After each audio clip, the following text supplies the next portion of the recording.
I'm Michael Rivers, 32 years old, and I've been on my own since I turned 18. When I say on my own, I mean every bill, every rent check, every decision completely solo. My parents, John and Mary, never helped me financially or emotionally, and that shaped me. I learned early that nothing in our family was earned equally. Growing up in suburban Chicago, my sister Lily was always the perfect child. She could drop out of band practice, skip final exams, or crash her car, and still get nothing but a sympathetic nod. "She's just overwhelmed," my mom would say. "She'll bounce back." Meanwhile, I was expected to be the responsible one, straight A's, volunteer hours, summer internships. Any small mistake of mine was a national emergency. A B+ on a report card. Why aren't you giving 110%? They'd ask, as if I hadn't already bled over every assignment. By my senior year of college, I paid my own tuition with part-time tech gigs and student loans. Lily stayed home until she turned 25, floating between jobs and blaming bad fit or toxic coworkers. My parents never questioned her excuses, but every time I scraped by, they reminded me of how strong I was and how Lily needed a break. I clearly did not. 6 months ago, out of the blue, my mom called. It wasn't the usual "I want something" call, hers always are, but a drawn-out, overly polite version of one. She asked about my job at the marketing firm, my health, even my new apartment. My guard went up immediately. Then she dropped it. Lily had borrowed $40,000 from someone dangerous, and now the collectors were breathing down her neck. I listened in stunned silence. $40,000 isn't student debt or a mortgage, it's serious loans from shady people.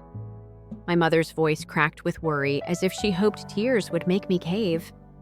She leaned on every cliche family sticks together. "You're her big brother. She needs you now more than ever." I swallowed hard. I've rescued Lily before, paid a parking ticket here, covered a utility bill there, but $40,000 was out of my league. Still hearing my mother plead in that unsteady tone planted a seed of doubt. Am I wrong to refuse her again? But before I could answer, my mom's tone snapped. She hinted that our family name meant more than money. And in the next breath, she threatened to drag me into this mess, lawyer and all, if I didn't comply. I hung up. My heart pounded, my hands shook. I knew saying no was right, but I also knew that family would not let this go quietly. And so, it began. I woke up to my phone buzzing like a trapped hornet. Messages from Mom. "We raised you better than this." From Dad. "You owe your sister." From Lily. "You always had my back. What happened?" I stared at the screen, heart hammering. Every notification felt like a fresh sting demanding my attention, my guilt, my money. I tried to breathe, reminding myself I'd made my boundaries clear, but their words piled up faster than I could delete them, accusing me of betrayal, selfishness, even cruelty. I realized that refusing Lily wasn't just a financial decision. I'd poked a hornet's nest of family loyalty and social expectation, and no matter how fiercely I protected my peace, they refused to let go. My reflection in the dark window looked hollow, like a man caught between duty and self-respect. I shut off the phone and left the apartment, hoping fresh air would clear my head. But as I stepped into the hallway, I felt the first crack in my resolve. Something terrible was still coming. Crossing the street under a flickering lamppost, I remembered how that same light had guided me home as a kid when I snuck back from a late shift. Back then, I felt safe under its glow, as if the world paused for me.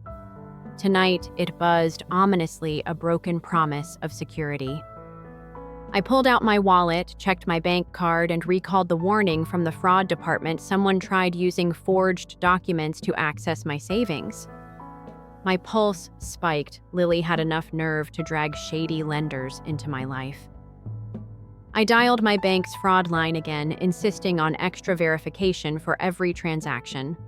The rep's curt "All right, sir," sounded like disbelief, as if they expected family issues to stay off their radar. I hung up, imagining Lily's desperation had no boundary she wouldn't cross. I clenched my fists, realizing this was no longer just emotional warfare. It was an outright threat, and I had no backup plan. I decided to confront Lily face to face before diving deeper into legal maneuvers. Risky, I knew emotions boil over when you corner someone at their own door. Yet I needed to see her eyes trace the cracks of regret or malice, anything that would guide my next step. As I walked toward her apartment building, I rehearsed what I'd say. Calm voice, firm stance, zero tolerance for excuses. I pictured the fissured sidewalk as a metaphor for our relationship, once seamless, now jagged and unpredictable. Each step echoed my heartbeat, reminding me that by the time I knocked, there would be no going back. I squared my shoulders, inhaled the night air, and gripped the doorknob, knowing whichever way this went, it would change everything between us and maybe within me. The door swung open before I could knock. Lily stood there in faded sweatpants, hair a tangled halo, holding a chipped coffee mug. She looked tired, but defiantly calm, like a warrior who'd chosen her battlefield. "You wanted to see me?" she asked, voice flat as concrete. I forced my anger into words. "I got a call from my bank. Someone tried your trick on my account." Her eyes flickered as if she weighed lying against confession. Then she shrugged. "What choice did I have? You blocked my debt rescue, so I rescued myself."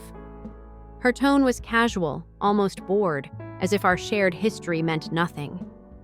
I felt my chest tighten. This wasn't the panicked sister I'd envisioned, but someone dangerously unrepentant. My heartbeat thundered. I was standing on the edge of a cliff, and Lily was pushing me. "I never asked you to commit fraud," I said, voice low. "I asked you to face your debt, find a plan, anything but stealing from me."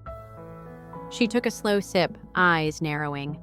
"Mom and Dad said you'd crack if it got serious." She leaned in shadows, dancing across her face. "They egged me on." My mind reeled. My own parents had orchestrated this. The warped logic of it left me breathless. Family unity had turned into a sinister pact against me. Anger flared. Was I the villain in their story? Now I swallowed hard, trembling. Their code of loyalty had morphed into a weapon. My next words held weight. "So they manipulated you? Is that supposed to make this okay?" But before she could answer, our shared past and tangled loyalties snapped like a brittle branch underfoot. I fled her apartment, each stride powered by shock and betrayal. Outside, the street lamp blinked one last time before plunging me into pitch. The darkness felt alive, as if the world judged me for my choice. I thought of the cracked mirror at home, the one I never bothered to replace after the kitchen argument 2 years ago. Its spiderweb fracture reflected a man I barely recognized, trapped between guilt and relief. I remembered our childhood pact. No matter what happens, we'll always have each other. That promise felt like a lie now. I wanted to scream, but only silence answered. I pressed a hand to my mouth, tasting salt tears or sweat, I couldn't tell. My phone buzzed again, but I ignored it, knowing I'd have to armor up for whatever came next. Back in my apartment, I double-locked the deadbolt and draped my chain across the door. Every clink sounded like a final trumpet against invasion. I pulled out my laptop and drafted a list lawyer contacts bank fraud rep credit freeze emergency fund audit. The list grew long, a testament to how deeply they'd invaded my life. I paused at the last item. Consider no contact letter. My finger hovered over the key as if typing that phrase might sever some invisible tether. It felt like betrayal, but also relief, liberating in its clarity. Then I heard a soft knock. 3 raps familiar but unwelcome. My heart lurched. Their voices were out there demanding justification. I stared at the door, breath caught, wondering if walls still held any sanctuary. When I opened, Mom slipped inside before I could blink. Her face was flushed, eyes bright with tears or fury, I couldn't tell which. Dad trailed a step behind, silent as a specter. Their combined presence filled the hallway like a thundercloud ready to burst. My chest tightened, every muscle tensed. "This has gone too far," Mom hissed, voice trembling. "You'll regret this." I kept my tone steady, stepping back. "I've already lost enough," I replied. "I'm done being your safety net." Dad's jaw clenched. He raised a hand about to speak, but Mom cut him off with a glare. I realized then that they weren't united emotionally. His hesitation confirmed cracks in their conviction. Yet Mom's next words landed like a hammer. "We can disinherit you." Their threat felt absurd. Money and legacy were myths compared to my sanity, but it stung. I leaned against the wall, hands in pockets. "Go ahead," I said quietly. "I don't want what you offered." Mom's face twisted in disbelief. Dad finally spoke, voice rough. "You think your sister should pay for her mistakes, but you forget we sacrificed for her." His words stung with selective memory. He'd never sacrificed for me. The air between us crackled with unspoken truths. In that hallway, time slowed. I tasted steel and sorrow. I realized my parents had weaponized love itself, turning loyalty into leverage. I opened my mouth to speak, but the knot in my chest was too tight, and I just stepped aside, letting them spill their venom unchecked. They left without another word, the door clicking shut like a judge's gavel. Silence pressed against my ears. My chest ached from bracing their guilt and threats. I slid to the floor back against the door and let the echo of their footsteps fade. The apartment felt cavernous, empty in a way it never did before. I stared at the floor, mind racing. Was I overreacting? Could I have handled it differently? Yet the sick thrill of relief undercut the doubt. I was free of their machinations, even if it meant standing alone. My reflection in the hallway mirror showed a man hardened by betrayal, eyes bright with resolve. The last shard of my old world lay at my feet, and I knew the only way forward was completely on my own terms. Now I had to decide how to close this chapter, or if I even could. I reached for my phone and found a new contact saved under counsel. My lawyer, Jenna, who'd helped a friend through a nasty estate battle. I typed, "Need immediate consult, family, cease and desist plus fraud issue." My digits trembled as I hit send. Within minutes, her calm voice answered, guiding me through legal protections, explaining cease and desist letters, laying out restraining orders and defamation suits if necessary. Her words were precise lifelines thrown into a stormy sea. I scribbled notes furiously, each one building a fortress against their next move. The risk felt enormous. Going full legal would escalate to open war, but the alternative was endless rounds of emotional blackmail. I inhaled deeply, steeling myself. I was no longer a pawn in their game. I would fight back, even if it meant burning every bridge behind me. As dawn broke, I sat by the window, coffee cup in hand, watching the city wake. The skyline glowed pink, hopeful as a blank page. I realized that while I'd lost their approval, I'd found something I never had before: unshakable self-respect. My phone sat silent, no new messages. I didn't feel lonely. I felt unburdened. I pictured my reflection in that cracked mirror, no longer a distorted image of what they wanted me to be, but a man who defined himself. My fists unclenched, and I let the chain and deadbolt fall away. Today, I would send the letter formal, uncompromising, final. Then I'd rebuild on my own terms. The horizon beckoned, and for the first time in my life, I believed I'd earned it. And still, as I drafted the cease and desist, a part of me hesitated, knowing that once I sent it, there could be no return. I paused, cursor blinking, like a question too heavy to answer. My hand hovered trembling over the send button, and the silence in the room pressed in, waiting for me to choose my fate. I woke to the gentle glow of dawn filtering through my blinds, and the silence in my apartment felt heavier than any storm. My fingers hovered over the keyboard as I stared at the blunt words I'd written: cease and desist all contact or face legal consequences. That letter was supposed to be the cornerstone of my new boundary, yet now it felt like a guillotine blade poised above my own neck. My heart drummed a relentless tempo in my ears, each beat echoing with doubt. Had I just burned the last bridge to any chance of reconciliation? My reflection in the darkened monitor looked cold and unfamiliar, like a man who'd traded his heart for peace of mind. I inhaled tasted stale coffee on my tongue and clicked send. The cursor blinked back at me, mechanical and indifferent.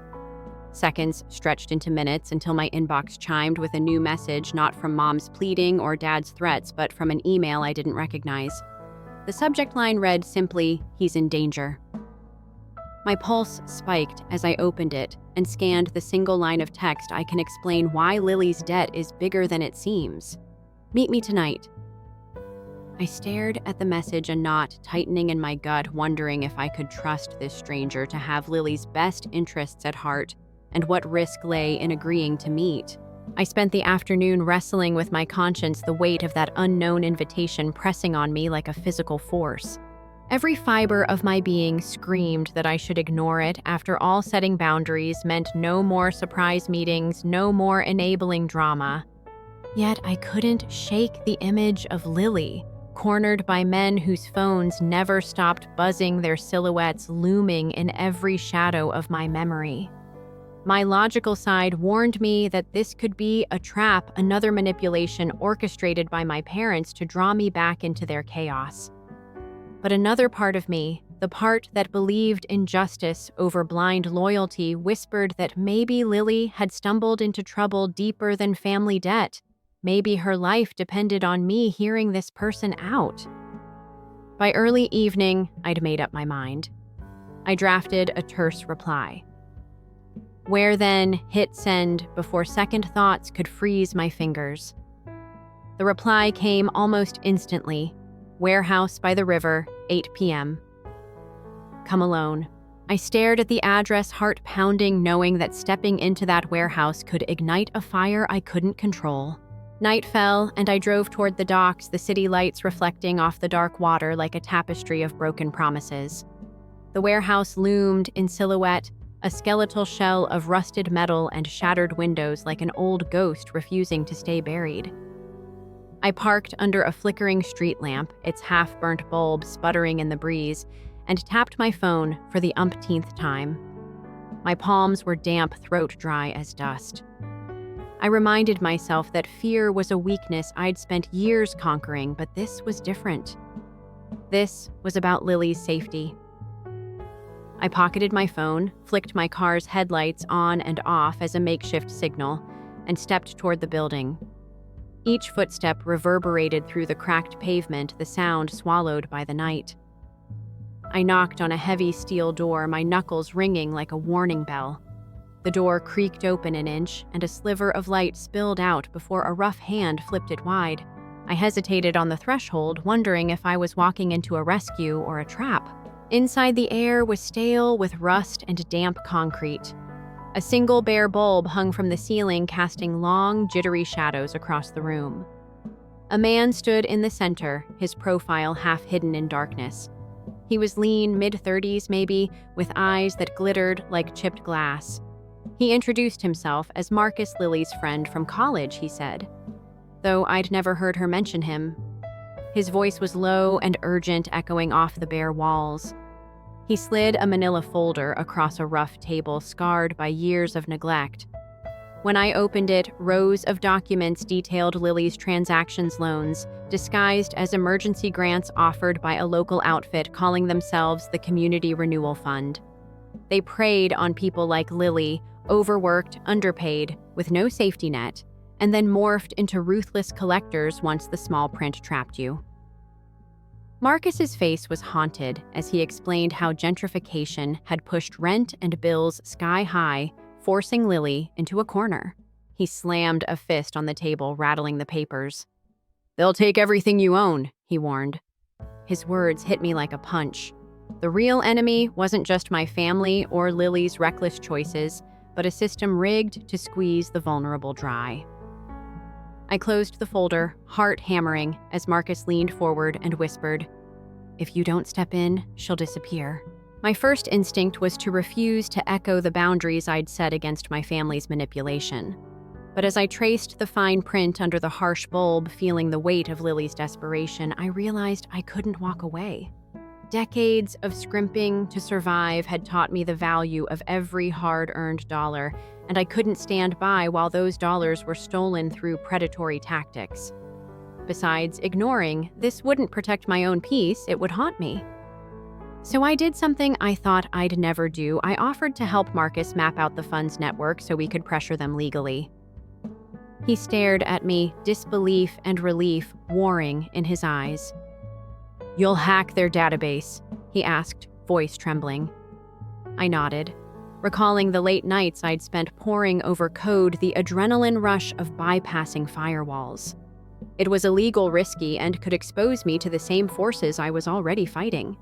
Yet, as I met Marcus's gaze, I felt a spark of resolve. I was no longer a passive bystander in Lily's life. I would fight back no matter the cost. Back in my apartment, I booted up my laptop, the blue glow illuminating my determined face. Outside, thunder rolled like distant drum beats as though the storm itself was gearing up for battle. I opened a private virtual machine, fingers flying over the keyboard as I traced the fund's IP addresses and server locations.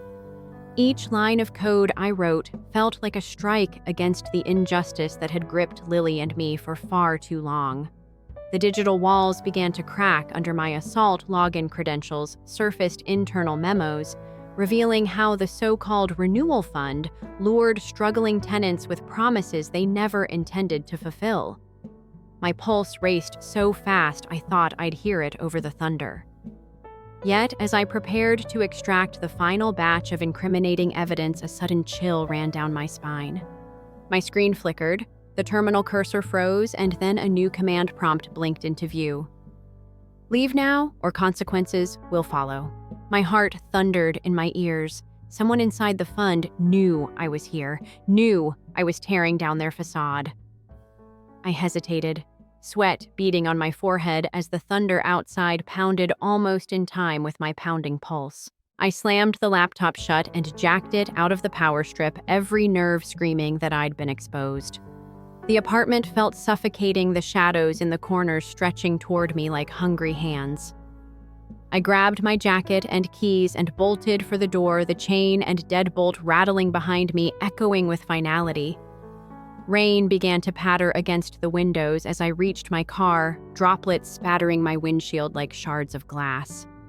I fumbled with the keys and started the engine, defying the storm to follow me. I drove without direction, tires slicing through puddles on empty streets, until I spotted a gathering at City Hall. An earnest protest against predatory lending with banners reading, "No more debt traps," and "People over profits." Their chants, distant yet clear, felt like a beacon. I killed the engine, sat in silence, and watched the crowd flood the steps. Among them was a mural of a phoenix painted on the old brick wall, its wings unfurled in fiery defiance. I thought of Lily, caught in her own personal purgatory, begging me for rescue even as she'd pushed me away. I felt the weight of my family's expectations shift into something else, a purpose that transcended our broken ties. With a trembling breath, I climbed out of the car and stepped toward the chanting crowd. The protesters parted as I approached, their faces alight with conviction. A woman handing out leaflets shook my hand and offered me a megaphone. My first instinct was to refuse to hide in the shadows I'd grown so adept at inhabiting. But the Phoenix mural burned in my mind, and I realized this wasn't just Lily's fight or mine alone. It was a battle against every system that valued profit over people. I lifted the megaphone, my voice echoing across the plaza. "My name is Michael Rivers, and my sister is drowning in debt because a so-called community fund preyed on her desperation." The crowd hushed, listening as I recounted the horror in Marcus's folder. The illicit letters on my screen, the cold threat that told me I'd gone too far. As I spoke, the wind whipped through the banners, tugging the edges like eager hands. I felt a surge of empowerment as I connected my story to theirs, private pain transformed into public outrage. And yet, even as the applause swelled around me, I sensed a ripple of tension. Figures on the edge of the crowd, whispering faces turned toward me with unreadable expressions. The roar of the crowd was momentarily drowned out by footsteps on the marble steps. I glanced up and saw him, my father, John Rivers, stepping into the open air like a judge stepping onto the bench. He wore his usual crisp suit collar, impeccably starched, but the loosened tie and the crease of his brow said he'd fought his own internal storm to get here. The protest banners fluttered behind him like wings, and in that instant, I saw him not as the man who demanded loyalty, but as the community leader he once tried to be. The crowd stilled. His presence rippled through the sea of faces. I gripped the megaphone so tightly my knuckles whitened, searching his eyes for judgment or regret. Mine burned with defiance and curiosity. Why had he come? Was he here to shame me, to pull me back into that old script of obedience and guilt? Or was this unexpected appearance his first step toward understanding the damage he'd helped create? The world seemed to hold its breath alongside me, and as our eyes locked, the next words out of his mouth would either shatter my hard-won resolve or redraw the boundaries of everything I thought I knew. I felt the collective roar of the crowd wash over me like a tidal wave the moment Dad stepped onto the marble steps behind me. His crisp navy suit and loose tie made him look like a man trying to shed a role he'd outgrown. My father, the patriarch who once demanded fealty, now standing with placards that read "People over profits." The megaphone still rested in my hand, its weight suddenly absurd in my palm. All around us, protesters raised their voices against the predatory Community Renewal Fund. But in that instant, the only sound I heard was the rapid thump of my blood. I turned to face him, heart pounding with a mix of anger and disbelief. Why was he really here? His gaze met mine, calm, weary, maybe regretful, and the crowd seemed to part for us alone. I swallowed hard, feeling every boundary I'd erected wobble at its foundation. In that pregnant silence, I realized that no matter what I said next, everything between us would change. He lifted a hand as if to hail a taxi, but opened his mouth instead. "Michael, we need to talk away from this noise." His voice was low, carrying over chants like a secret riff under a thundering chorus. I hesitated, aware that walking off the steps meant leaving the safety of the crowd and stepping into the unknown. My instincts bristled. Was this another family ambush? Yet I couldn't stay under the spotlight either. The world had already watched me reveal Lily's plight. The roar of the assembled protesters faded behind me as I followed him down the stairs, each step echoing in my chest like a drumbeat. My mind raced. What was his game? Was he here to shame me back into line, or to offer something I'd never imagined? I owed him nothing but curiosity, and a flicker of hope pulled me forward through the crowd. He led me around the side of City Hall to a narrow alley where the city's fluorescent glow pooled in puddles like molten silver. He paused under a flickering street lamp, its stuttered light painting his face in uneven strokes of clarity and shadow. "I've been looking into the fund," he said, breath visible in the cool night air. My heart lurched. He'd taken Marcus's folder seriously. I watched his broad shoulders taut with tension. "I know what they did to Lily, and I know how we enabled her," he continued. "I'm tired of pretending everything's fine when it's broken." His words hit like a hammer against a cracked wall in my chest. He confessed how he and Mom had brushed off Lily's early warning signs, late rent, disappearing paychecks, how they'd reinforced her excuses while ignoring mine. Suddenly, the code of family helps family felt like a lie they'd used to justify every hypocrisy. My hands curled into fists at my sides. If he truly understood the roots of this toxic loyalty, could he be an ally instead of an adversary? "Give me your computer," he said, pulling a battered laptop bag from behind his back. My breath caught. Did he mean to join forces here now in this alley? His eyes glowed with uncommon resolve as he explained that he'd quietly petitioned the city's ethics committee to investigate the fund's operating license. He believed that together with the evidence Marcus and I had gathered, we could force the city council to revoke the fund's charter. It was a long shot, tangled in bureaucratic red tape and political horse trading, yet it was a flicker of real power far beyond any cease and desist letter. I sensed a twist in the logic. My father, who once extorted my sense of loyalty, was now offering solidarity against corporate greed. But skepticism surged. Was this a genuine turn or a maneuver to reclaim control? I hesitated, the rain beginning to spatter our shoulders in cold beads. Could I risk trusting him again, or would this gamble only lead to another betrayal? I unzipped my laptop bag and handed it over my fingers, brushing his. He treated it with surprising gentleness as we ducked into a service entrance, the door groaning behind us. Inside, the municipal offices smelled of stale carpet and anxious ambition. He led me to a small anteroom where stacks of official files towered like urban skyscrapers. Pulling out a worn leather folder, he slid it across the table. Internal emails, spreadsheets, tracking the fund's loan defaults memos, showing how they labeled struggling families high risk to justify exorbitant interest rates. Each document was a nail in the coffin of that so-called community initiative. My pulse raced as I scanned the pages, realizing this wasn't just Lily's nightmare, but a systemic injustice preying on thousands. My chest tightened with the thrill of righteous anger. Yet as I looked up, I saw Dad's face tighten, his jaw clenched as if he'd tasted bitterness he'd helped create. In that moment, I understood that our battle wasn't only against the fund, but against the legacy of enabling dysfunction in our own home. His next words landed like a challenge. "We need to present this at tomorrow's council hearing. I can get us on the agenda, but they'll grill us." His gaze pierced mine. Did I have the nerve to stand before the same bureaucrats who once shrugged at Lily's pleas and dismissed me as the problem child? The stakes soared higher than defamation lawsuits. This was public, irreversible. I ran a hand through my hair, feeling the weight of every risk arrest for hacking political backlash, my name tied to a scandal that could rupture my career. Yet in the flicker of the harsh overhead light, I saw my reflection, no longer the dutiful son who'd bend to guilt, but a man forging his own code of honor. I nodded, voice steady, "I'm in."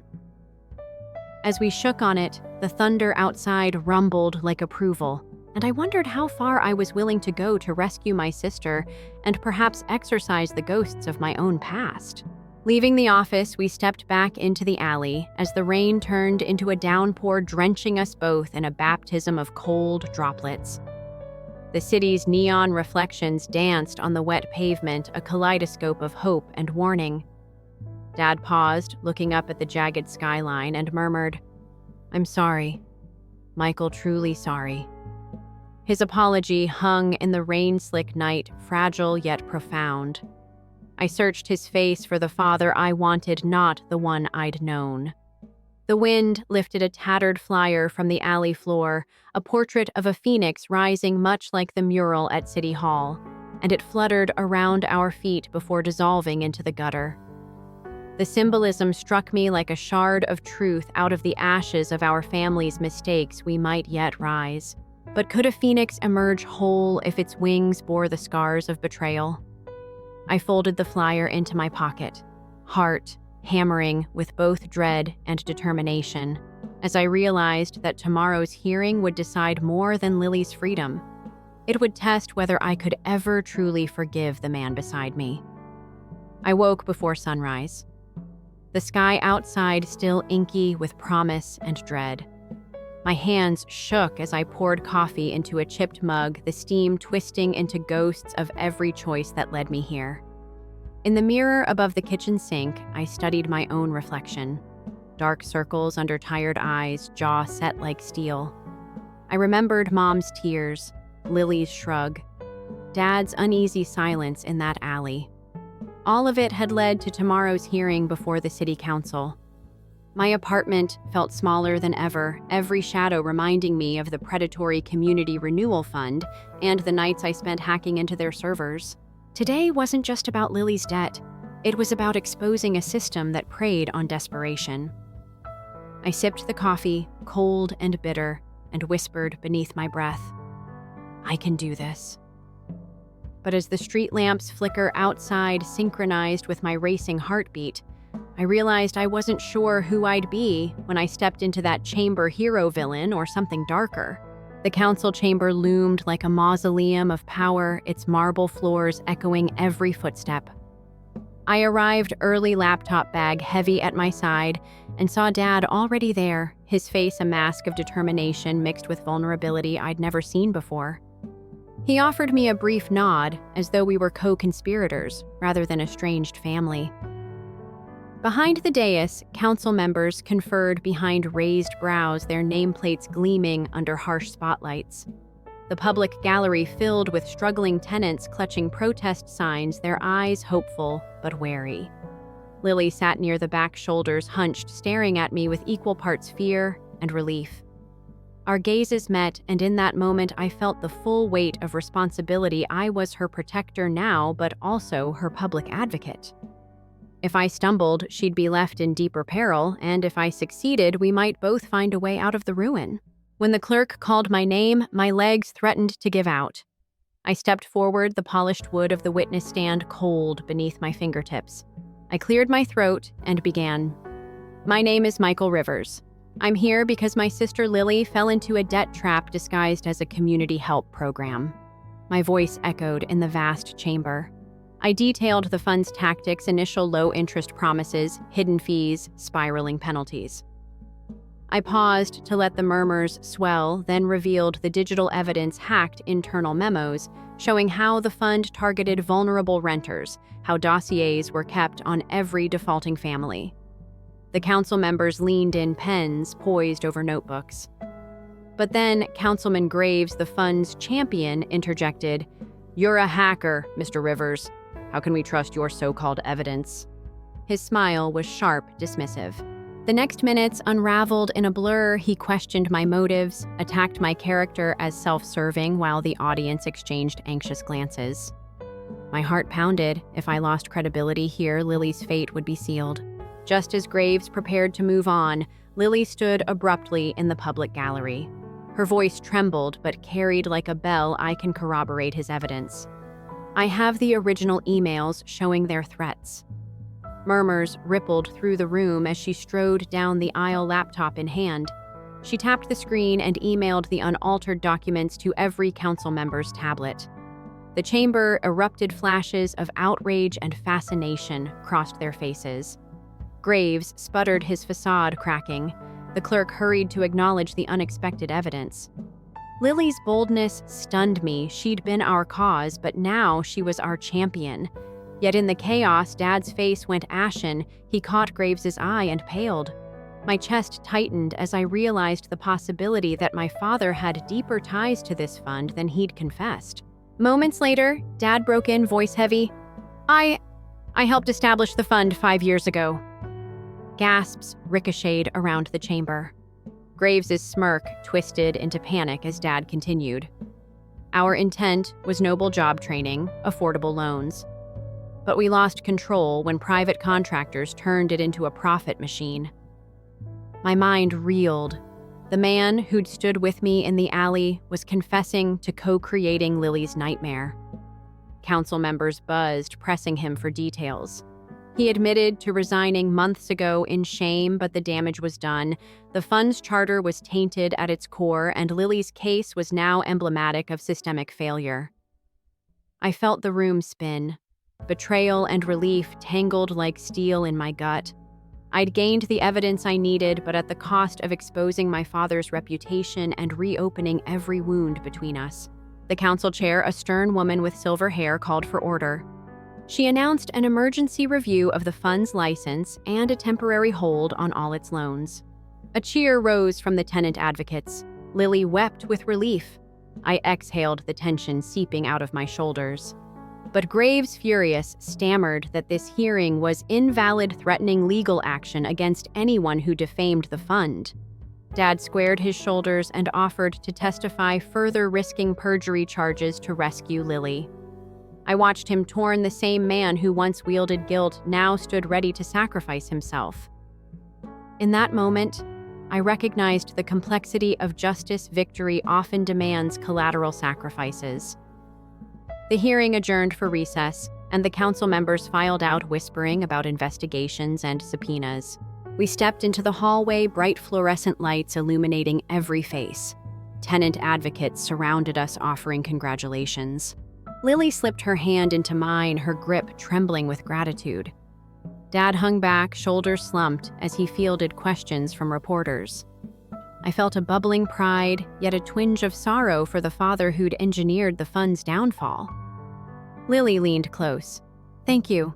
Her tears glistened under the corridor lights, mixing relief with newfound strength. I nodded, unable to find words that captured our tangled history.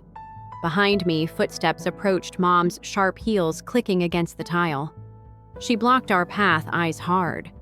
"You think this makes up for everything?" she hissed, voice low. "You've humiliated our family." Lily pulled away, but I stood firm. "No," I said, voice quiet but unwavering. "It doesn't fix the past. It only stops the future from repeating it." Mom's lips twisted in anger, and she stormed off before I could respond. By dusk, the hearing reconvened for closing remarks. The chair room buzzed with anticipation over the fund's fate. I sat at the table, Lily beside me, Dad at the end. Graves sat glaring across from us. As the chair prepared to pronounce her decision, my heart pounded. This final verdict would determine whether Lily's debt was erased and whether the fund would survive at all. I caught Lily's eye. She squeezed my hand, her gaze fierce with hope. Dad looked at me, then a silent apology glowing in his eyes. I realized that whatever came next, our family would never be the same, but perhaps, just perhaps, we could rise from these ashes together, stronger and wiser. The chair cleared her throat. After careful review, her next words would seal our fate and echo through every corner of our lives, forcing us to face the cost of truth and the price of redemption. I barely registered the applause when the chair's gavel cracked through the chamber's hush. She announced that the Community Renewal Fund's charter was revoked immediately, that every loan would be forgiven, and that a bipartisan committee would oversee its dissolution. I felt a surge of triumph sweep through the room. Tenant advocates erupted in cheers. Lily cried tears of relief. Dad's shoulders sagged in exhausted relief. But beneath it all, I sensed an emptiness I hadn't anticipated.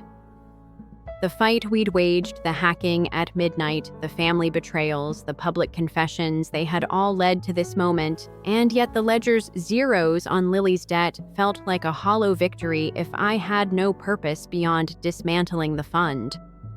I looked across the dais at Graves, his smug facade gone, replaced by something like grudging respect, and realized that toppling one corrupt institution wouldn't dismantle the systemic greed lurking beneath the city's veneer of compassion. As the council adjourned and reporters swarmed the steps, I closed my eyes and let the clamor fade, knowing that if I stayed still for long, the ghost of every late-night code sprint and every fractured family dinner would rise to claim me. In the echo of that hall's triumph, I heard a distant question: what comes after victory? The media circled us with hungry lenses, hungry for the next angle. Hacker Air brings down community fund, brother-sister duo exposes predatory loans. Lily stood beside me, defiant in her gratitude, fielding interviews with a grace I barely recognized. A local organizer tapped my shoulder and pressed a petition into my hand, a proposal to establish an open data platform so tenants could vet any lending entity before signing. She asked if I'd lend my technical skills to build it. I weighed the petition, the signatures already trailing into the thousands, and felt the familiar pulse of adrenaline. The risk of hacking servers had been replaced by the risk of building something openly public, vulnerable to attacks, subpoenas, even political sabotage. But I also saw in her eyes the same flame that had driven me to confront Lily's debt trap in the first place, the drive to protect the powerless by exposing hidden truths.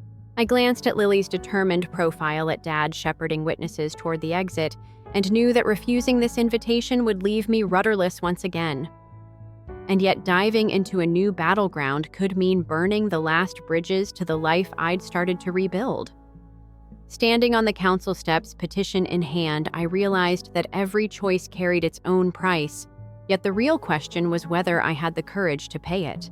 Walking home through the twilight streets, I passed under the Phoenix mural we'd spotted months ago at City Hall, a riot of reds and golds wings spread in defiance. Now the edges had begun to flake, vandalized by angry graffiti tags accusing the city of token gestures. A scrap of paper fluttered from the mural, slapped by the breeze onto my shoe. A letter in my own handwriting. An apology I'd drafted for Mom back when we first set our limits. I stooped to pick it up, smoothing its creases, and realized the symmetry. Just as the mural needed renewal, so did my relationship with my family. At my apartment door, I found a typed note affixed by a single piece of tape. "We need to talk. I'm sorry. Dad." No number, no signature. My heart thudded, torn between dread and yearning. I remembered Mom's parting glare at the chamber, her wrath unspent, and wondered whether their apologies were genuine or another gambit to draw me back under their sway.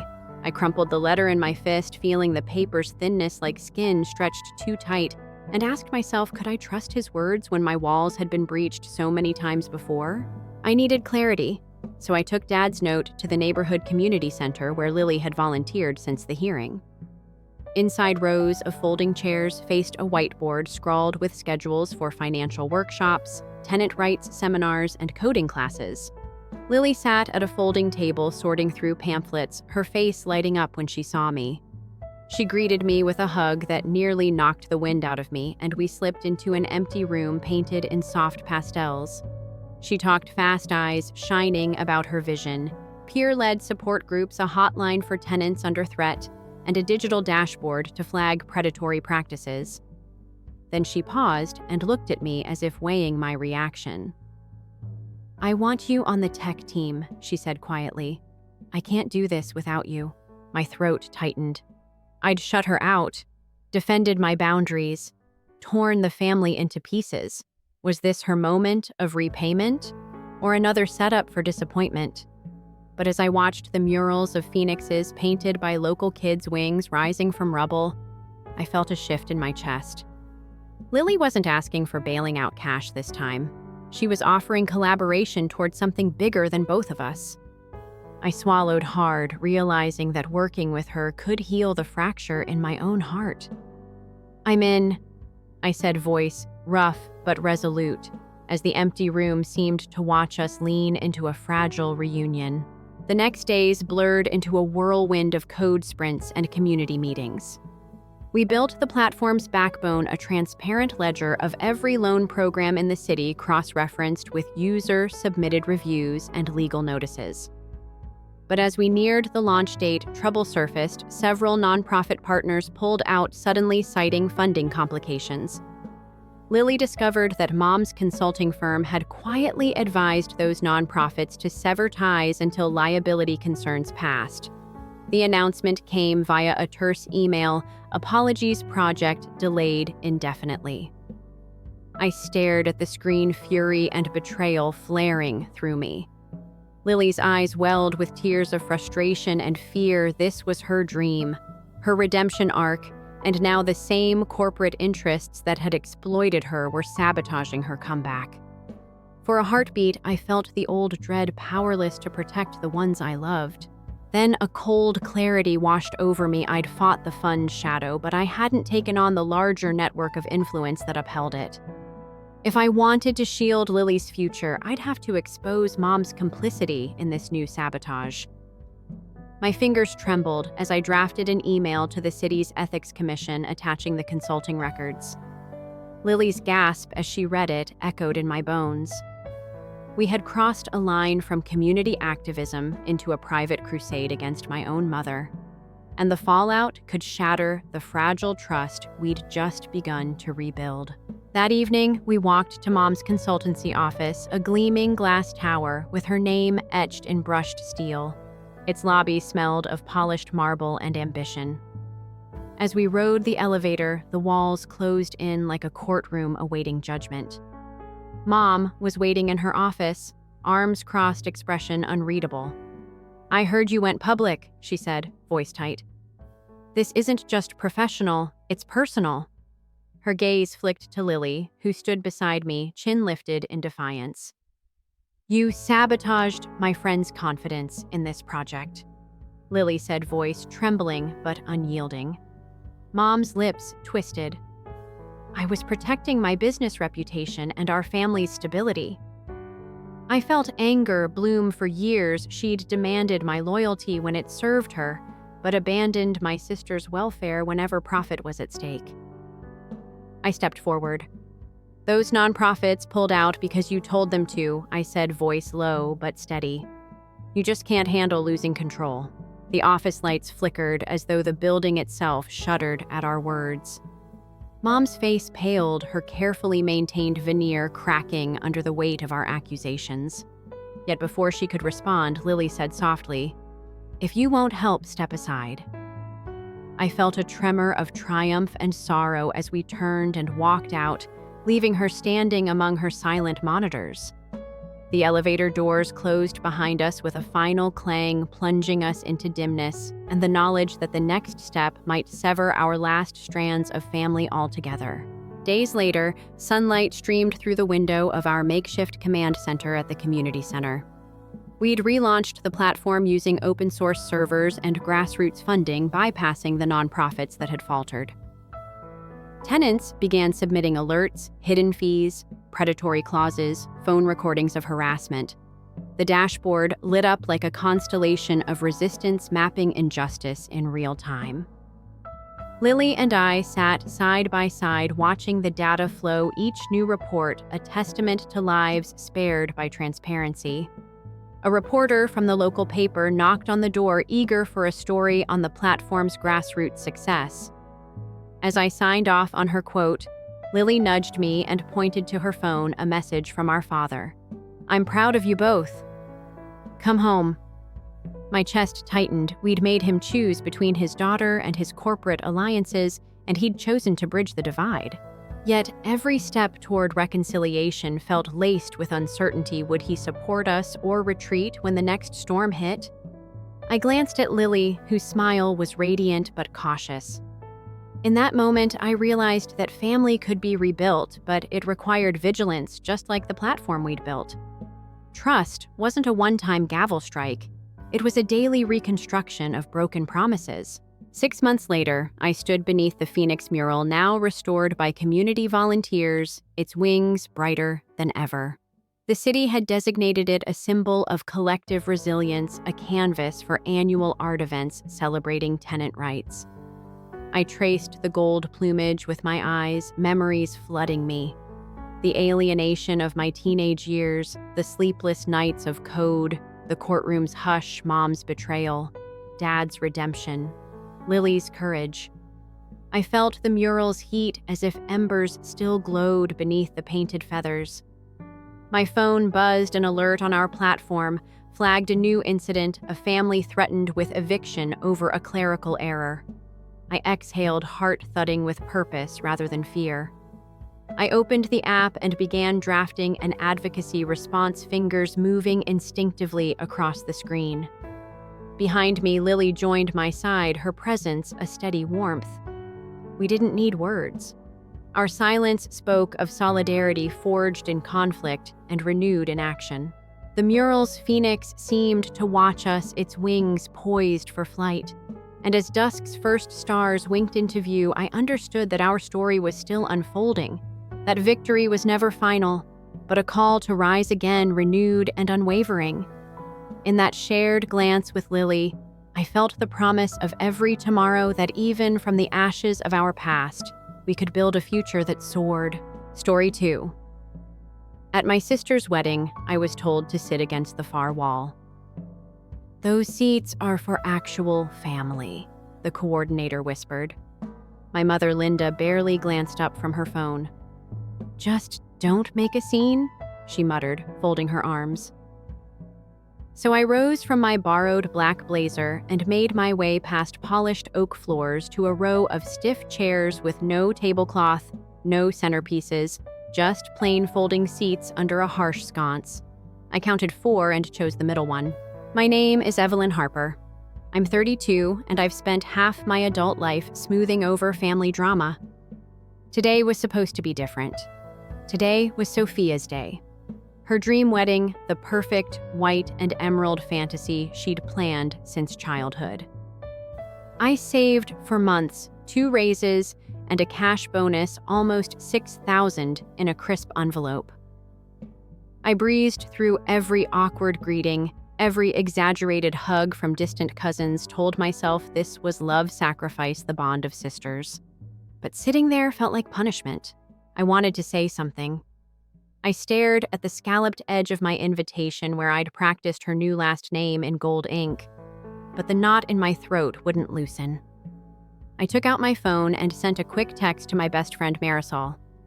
"I'm in the penalty box. Pull me out later." No reply. I tucked it away. The seating line snaked past the front tables. There sat our parents, my dad's suit too tight across his shoulders from years of impromptu gym plans. My cousins giggled at a crack in Grandma's heels. Their white linen napkins caught the candlelight.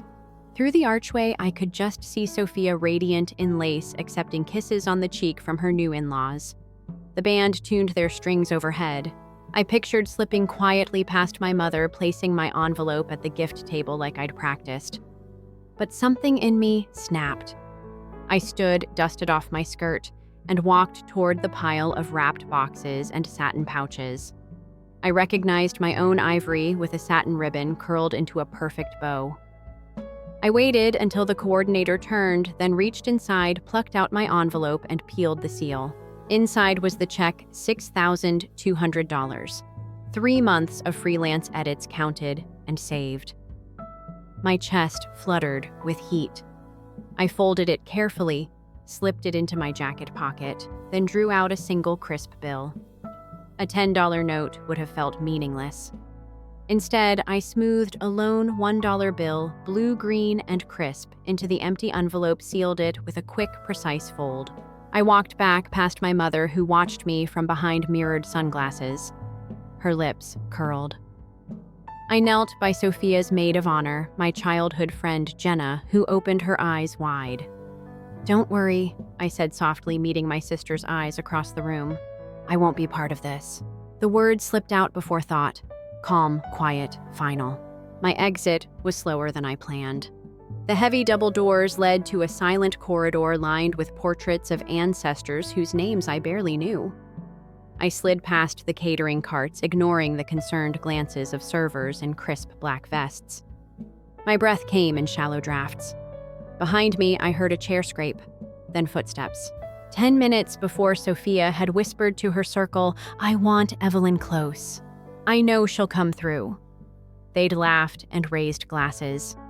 Now she pounded the banquet hall doors in her gown, wide-eyed, lipstick smudged. "Evelyn. Evelyn, wait." Her voice rang hollow like a distant bell, but I kept walking. I pushed through the back exit into a small garden courtyard. Warm July air brushed against my cheeks. String lights dangled overhead, dormant until nightfall. I leaned against a stone planter, fingers trembling. I didn't feel victorious. I felt hollow and cold. The wind rippled through the potted ferns, and I realized I'd left my phone on the folding chair. I didn't go back. I sat on the edge of a marble fountain, watched the water glimmer. The heavier part of me whispered, "This changes everything." I thought of the check in my pocket and the single dollar in her envelope, a message they couldn't ignore. I wanted to text Marisol, "It's done," but I didn't have the heart to type. Instead, I closed my eyes and tilted my face toward the open sky.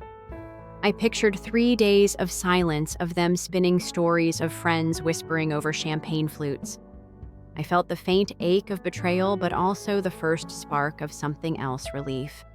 Because for too long, I'd been the perfect daughter, the dutiful sister, the invisible guest.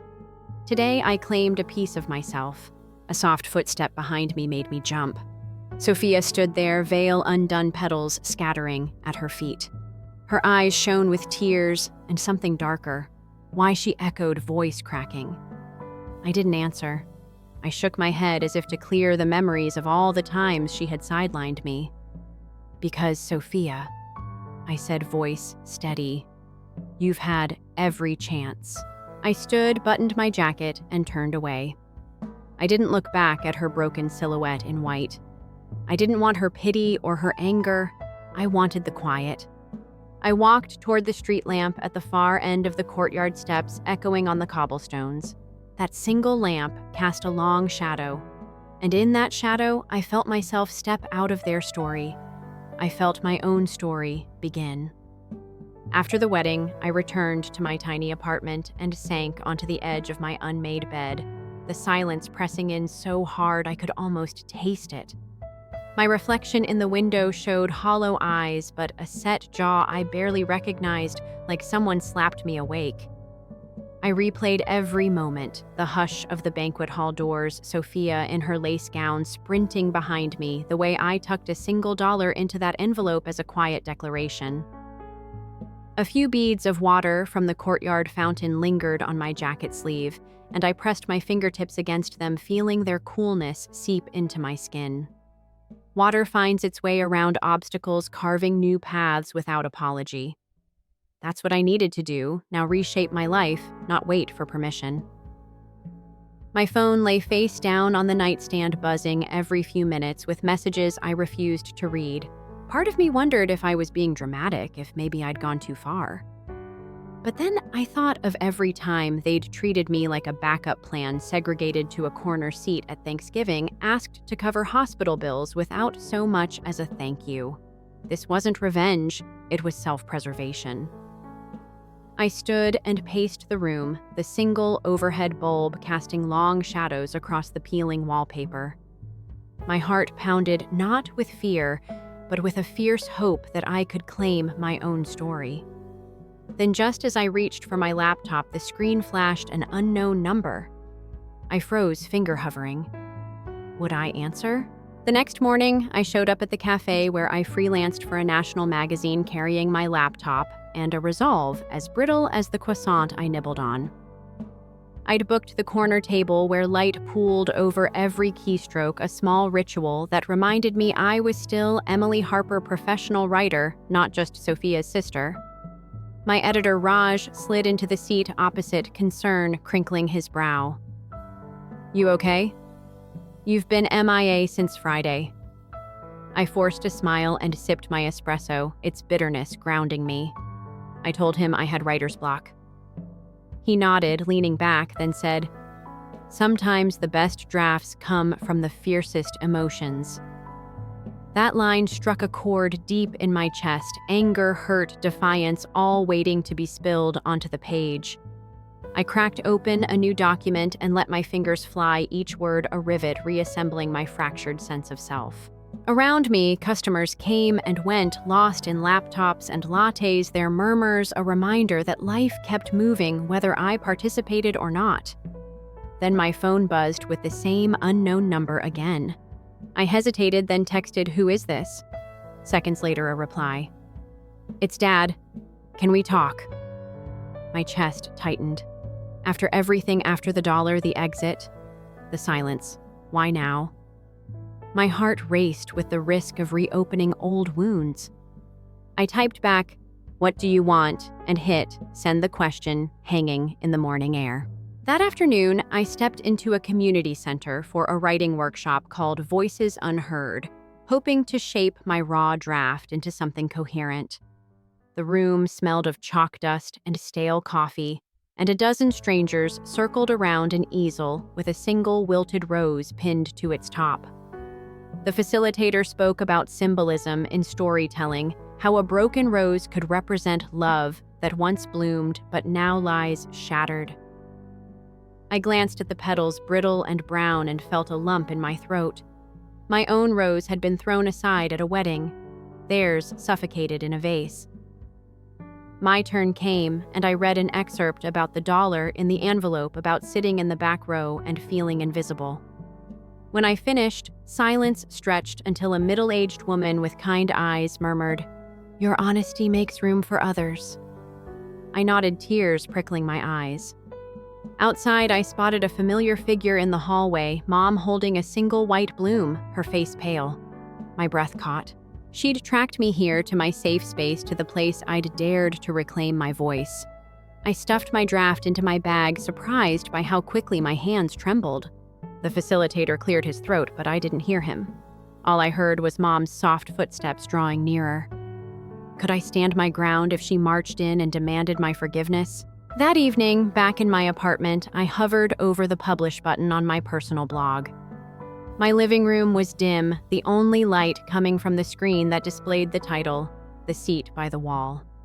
A sister's silent revolt. In the corner lay the ivory envelope I'd taken from the gift table, now empty but for the lone dollar, tangible proof of my boundary. I reread the post, candid, raw, unflinching. I worried about backlash, how many would betray family secrets for clicks, how many would accuse me of oversharing, how Sophia might spin it as my vendetta. Yet every incomplete sentence, every trembling admission felt like a rift healing into truth. I pictured strangers reading my words, nodding, feeling less alone in their own forced corners. My cursor hovered. I could delete it all, sink back beneath obligations and silences. Or I could hit publish, risk judgment, risk reprisal, risk losing the little connection I had left. My finger trembled over the trackpad, heartbeat loud enough to drown out thoughts. In that moment, I realized some doors stay closed forever if we're too afraid to push. A single breath, a decision away from either erasure or liberation. I closed my eyes, counting to 3. Would I break the lock on my own story, or would I let it remain hidden? After I clicked publish, my screen blurred with a sudden rush of self-doubt. I felt exposed raw, like I'd peeled off my own skin in front of strangers. I waited, heart pounding, for the first comment. Every notification made me flinch. Minutes stretched into hours, and then the page lit up, a mix of empathy, outrage, curiosity. One stranger wrote, "I'm so sorry you went through that. Thank you for your courage." Another accused me of airing dirty laundry for attention. My stomach twisted. Was I a brave truth teller or a cheap attention seeker? I stared at the screen until the glow burned my eyeballs, then slammed my laptop closed. Outside my window, the city lights flickered like judgmental eyes. I pressed my palms flat against the desktop, took a deep breath, and reminded myself that silence had always been the easier choice, but silence had nearly killed me in crumbs of resentment. I thought, if I retreat now, I'll never really truly find my voice again. My phone buzzed on the table, another message from that unknown number. My fingers trembled as I unlocked it, bracing for whatever new twist was about to drop into my inbox. "I know what you did. You crossed a line," the text read. I stared at the words, suddenly aware of how thin the boundary between freedom and chaos can be. Was this a warning or a threat? Every memory of dinner tables and hushed family gossip replayed in my mind. They painted me as unstable, resentful, a cautionary tale. And now someone on the outside was feeding that narrative back to me. I felt the old knot of obligation tighten. Maybe I should apologize, backtrack, smooth the ripples I'd made. But then I remembered that folding chair, that single dollar, and the taste of relief when I stepped into the courtyard's open air. I realized this text wasn't a sign I was wrong. It was evidence they still thought they could control me. My pulse quickened with a strange exhilaration. This was the cost of speaking my truth. If I crumbled at the first hit, I'd never stand firm again. So I tapped back 3 simple words, "Bring it on," and hit send, heart hammering with the risk I'd just invited. The next morning, I found myself at an art exhibit called Fragments of Family, a collection of broken chairs welded together into a towering sculpture. Each splintered seat wore a small brass plaque engraved with someone's name. I ran my fingers along a jagged edge, feeling the metal's cold honesty. I'd heard about it through a community board about voices that also felt sidelined about reclaiming space. Stepping into the dimly lit hall, I realized I wasn't alone in this. Others had been pushed to the margins and had found catharsis in art. A hush fell over a small crowd gathered around a microphone. I slipped into the back, adrenaline bristling beneath my collarbones. When the curator asked for volunteers to share their story, my throat tightened, but my fingers itched to type, to speak, to breathe. I raised my hand. The room shifted. Eyes turned to me. I walked forward, each step echoing like a drum beat of resolve. I told them about the folding chairs at my sister's wedding, how $1 had become a lifeline, how I'd traded comfort for authenticity. My voice trembled at first, then steadied as I spoke. When I finished, there was a breathless pause and then applause, gentle, tentative. A woman in the front wiped her eyes. A teenage boy nodded. I felt my heart swell with something I hadn't felt in years, belonging on my own terms. As I stepped down, someone slipped me a folded slip of paper.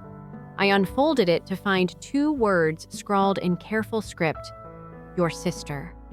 My breath caught. Had she come to listen or to confront me in the most public way imaginable? That evening, under the yellow wash of my desk lamp, I unfolded the note again. It contained only a time and place, a local cafe at 7 p.m. tomorrow. No explanation, no apology. My mind spun. Was Sophia willing to finally talk face to face, or was this another trap? My instincts screamed at me to ignore it, to maintain distance and safety. But my newfound strength, hard-earned raw, argued otherwise. If I refused, I'd prove to myself that fear still held power over me. Besides, I'd come too far to shrink back now. I jotted down the address on a sticky note and placed it above my keyboard as a silent pledge I would show up, but on my own terms. I spent the rest of the night drafting questions I wanted answers to. Why did she humiliate me? Did she even see me as an equal? What did she think she'd gain? The rest of the house fell silent, but inside my head a storm raged, anticipation, dread, and a fierce determination to finally hear her side and speak mine unfiltered. As I drifted to sleep, I realized the coming meeting could shatter whatever fragile truce remained or cement a reckoning more permanent than any wedding vow. At 6:50 p.m. the next day, I arrived early at the cafe on the corner of Maple and 8th. Through the window, I saw Sophia already seated, hunched over her phone like she was steeling herself. The cafe's neon sign buzzed overhead, casting a blue glow across her profile. My palms sweated as I stepped inside.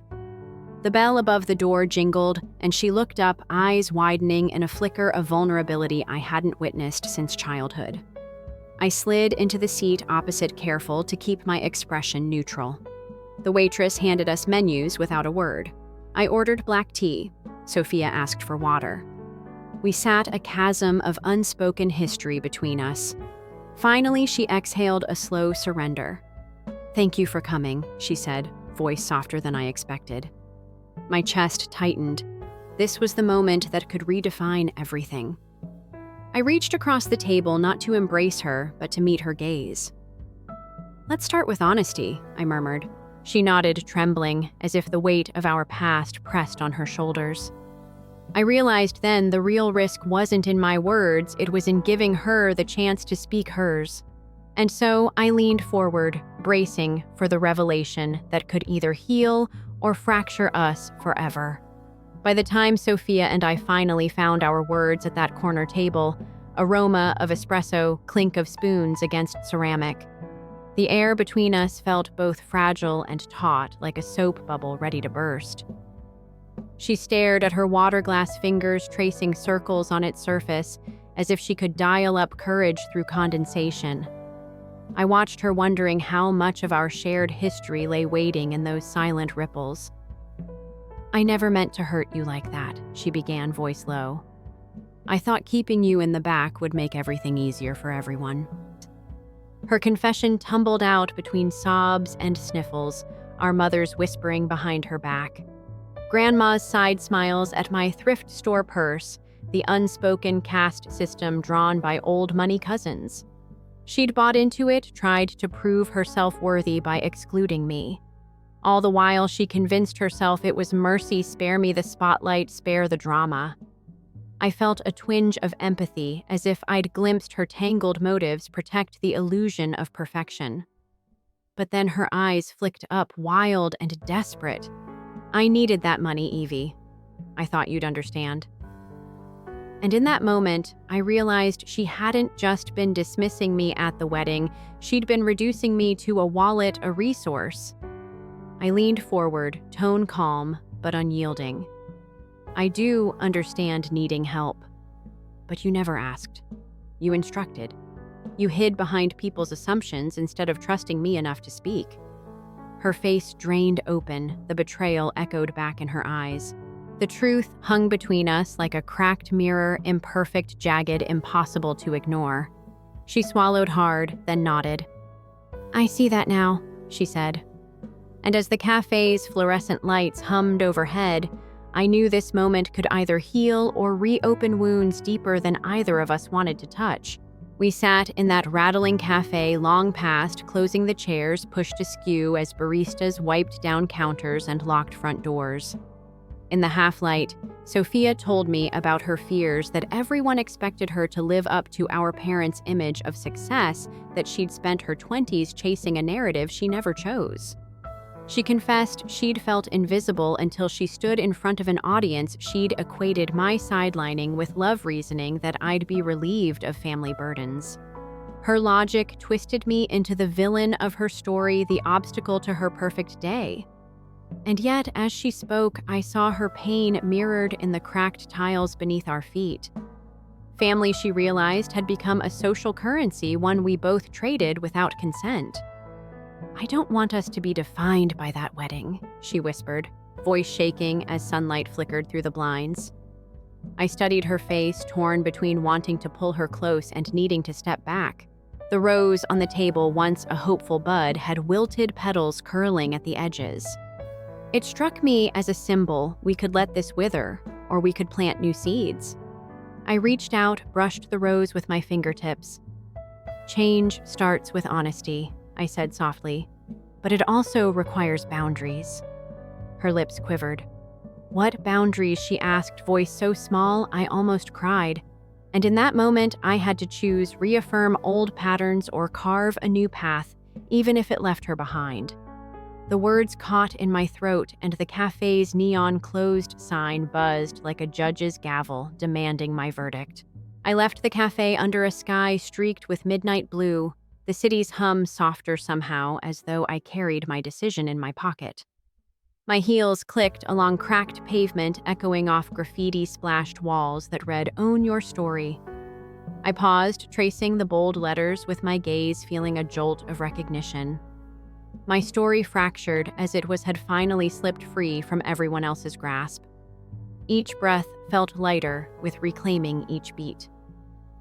At the corner newsstand, I bought a battered paperback on setting boundaries, its spine creased like the lines on my palms. I carried it home, heart fluttering with the risk of walking away from the only family I'd ever known, and also with the thrill of building one I chose. Back in my apartment, I locked the door, flicked on a single lamp, and slid onto the couch with the book resting on my lap. In the quiet, I felt the absence of their voices not as abandonment, but as space to breathe, to imagine new connections untainted by old grievances. But even as relief washed through me, a familiar pang flickered. What would happen if Sophia reached out again? Would I answer, or would I choose my solitude over her regret? My phone lay silent on the coffee table, dark and unblinking, as if daring me to decide. The moment stretched out, inviting, terrifying in its openness. The next morning, I woke to an envelope slipped under my door. No return address. My heartbeat thudded as I held it up, the same ivory with a gold seal echoing that fateful gift table. Hands steady, I peeled it open and found a simple card inside. Thank you for seeing me even when I couldn't see myself. I'm learning how. Love, Sophia? No check, no dollar. Just words that felt heavier than money, an olive branch sculpted from honesty. I pressed the card to my chest, eyes stinging with tears of relief and longing. In that instant, I realized reconciliation wasn't a single act, but a slow unspooling of trust, one letter, one boundary, one tear at a time. I tucked the card into my boundary book, closed the cover, and whispered, "Here's to new beginnings." And as sunlight streamed through the window, falling in golden stripes across my floor, I knew the journey ahead would hold more choices, more risks, and more chances to write a story where I finally stood at the center.